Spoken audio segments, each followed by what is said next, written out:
Huwag mo akong husgahan sa kaunti mong kaalaman kasi kilala mo lang ako sa pangalan, hindi sa galawan.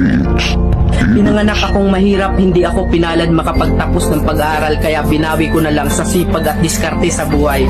Oo, wala akong pinag-aralan pero kaya kong kumita sa lansangan na hindi mo makukuha sa taas ng iyong pinag-aralan. Bago mo ako husgahan, daanan mo muna lahat ng napagdaanan ko para malaman mo kung sino at bakit ako ganito. Huwag mo husgahan ng isang tao dahil sa natapos niya. Dahil minsan, kahit yung mga taong hindi man humahawak ng diploma, daig pa nila yung nakagraduate ng may corona. Bawat tao may kanya-kanyang kwento sa buhay. Kaya bago mo sila husgahan, alamin mo muna ang kanilang pagkatao at tingnan mo muna ang sarili mo. Baka malala ka pa sa tinitira mo.